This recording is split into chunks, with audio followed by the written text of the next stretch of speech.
Another day, and it's about this 2006 Ford F350 Super Duty. It's a dually. And we're going to be hooking up the ass of this truck with some super springs. And it's not the first time I've ever dealt with these, but this is what Mr. Paul wants put on his dually. He pulls a fifth wheel trailer.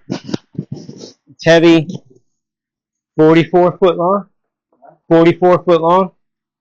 Your trailer. Oh, 42. 42 foot trailer. Yeah, he's here now. He's going to help me. Sure he is. But there's a lot of parts in here. I like parts. Oh yeah, look at all this happy stuff. It's Christmas all over again. Christmas at the end of May. I know there's more parts in here. Box is too big not to have more parts. Yeah, it's lots of paper. Ooh, nice bracket. Might need those instructions. Dang.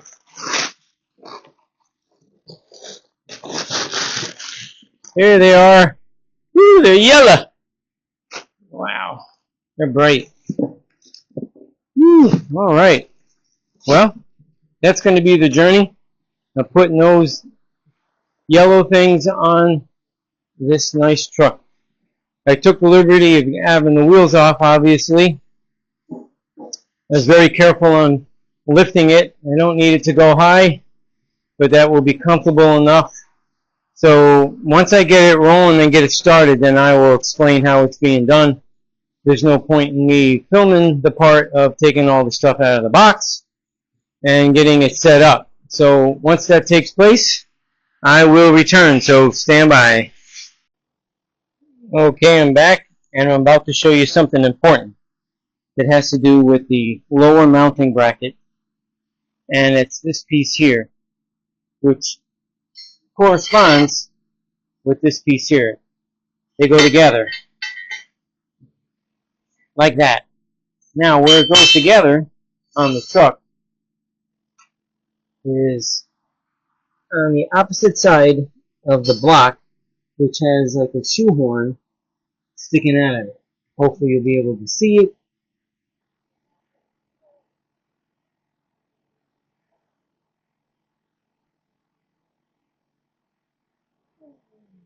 Let's see. It's hard to get the visual. Here we go, right here.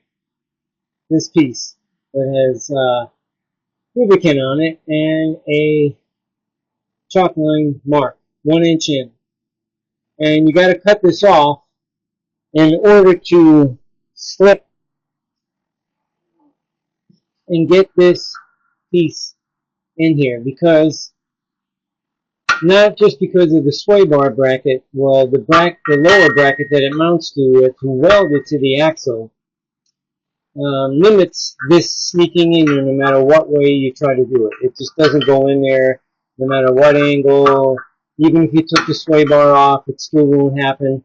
And that's mainly because of this piece right here. This one. That's welded to the axle. It's either that or you replace the U-bolts after you take them off, drop the rear, and slip this in there, and giving the client's permission, this is what we decided to do, because it doesn't interfere with mounting this, because this comes up in this area up here, which is far enough away from the end where it will work. So that's what I'm going to do next. I'm going to cut both sides 1 inch in, because that's what it takes in order to install this piece right here.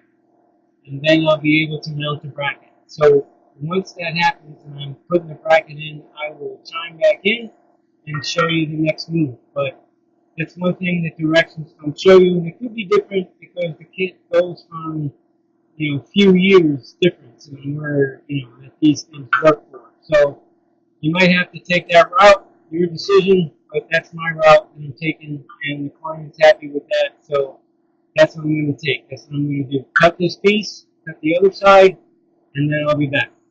So hang tight. Okay, I'm back, and the second detail you're going to need to know when it comes to this mounting bracket that goes underneath that horn is that per side, the sway bar, the end of it comes around and circles up. So you're going to have to cut a corner off the way I just did it here. Hopefully you can see it. And this is for the left side, which would be driver's side. This way it helps the bracket sit the way it needs to in order to mount to the bracket. And this side here, the right side, meaning passenger, is done. It's in. Hopefully you'll be able to see it. It's kind of tough, but we'll get some light on the subject.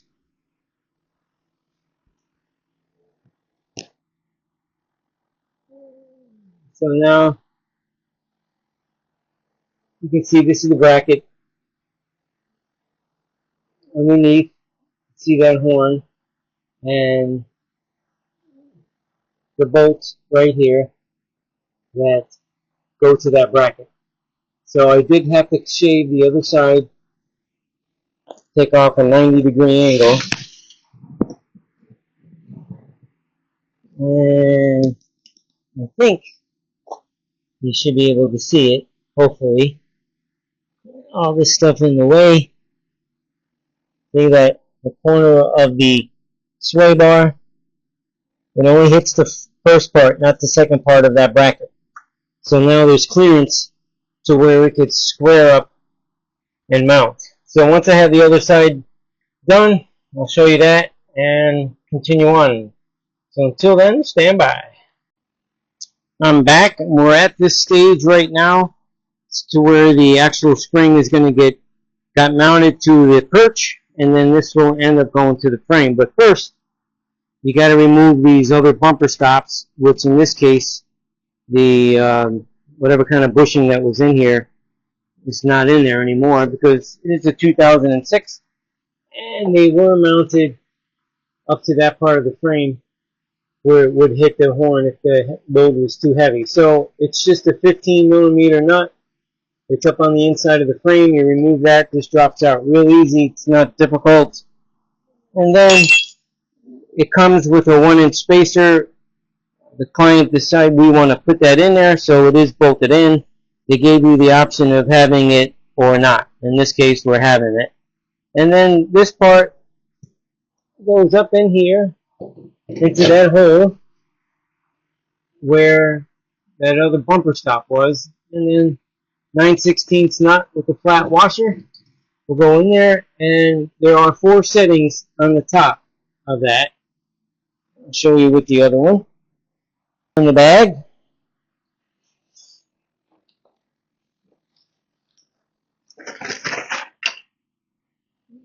and you can see the 4 settings.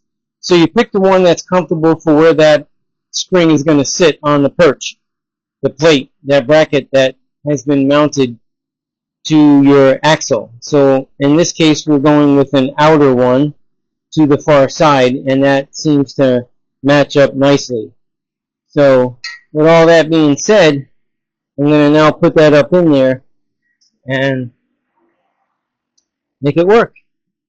Get the all 9/16, get these things, because I'm going to need them. Alright.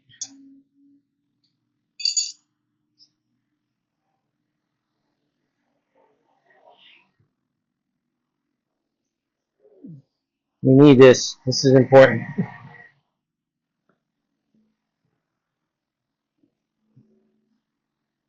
I know the truck is on the lift, but I'm not lifting this truck up like that to work standing up. I feel much better with it the way it is, high enough to let the axle hang and just deal with it as it comes along, which for me, that's a much better option. So hang tight for a second. I need 2 hands to install this, so I'm going to set you to the side, or better yet, just stand by and I'll be back once that's installed. Alright, well it is installed. Yep, put some light on the subject. And even though the rear is hanging freely, there's probably 2.5 inches of space right there. Now we'll be able to tell once the wheels are back on and it's lowered down, but hopefully you might be able to see the nut. There's only one, and that's how that gets mounted in. And as you can see, it's going to comfortably hit that plate that it's supposed to hit. And if you feel it needs to move in a different direction, you can always change it. That's why there's 4 different spots. So I'm going to do that side. There's a wiring harness in the way, but no big deal. And once that's done, I got the wheels on it, and I lower it down, I will show the end on what it looks like. So stand by. Okay, as you can see, the wheels are back on. It is sitting on all 4s, and it is touching. I believe you can see that the spring is touching the plate that it needs to sit on. The real test will be once he hooks up his fifth wheel trailer, and I'm sure he'll get the full reaction at that point. But job done. Only took 24 hours and 24 minutes. Just kidding. It didn't take that long. But hopefully this video helps the next guy installing those types of springs. I don't know if I mentioned the company. I know I showed the box. Let's see. It's got an S on there. Super Springs International. That is the company. And once again, I am not being sponsored by them or anybody else for that matter. But I have worked on them in the past. Actually, leaf springs. They come as a set. But for this 2006 Ford F350 dually, I believe it'll do just fine. So hopefully you give me some likes, comments, subscribe if you haven't already. Would appreciate it. But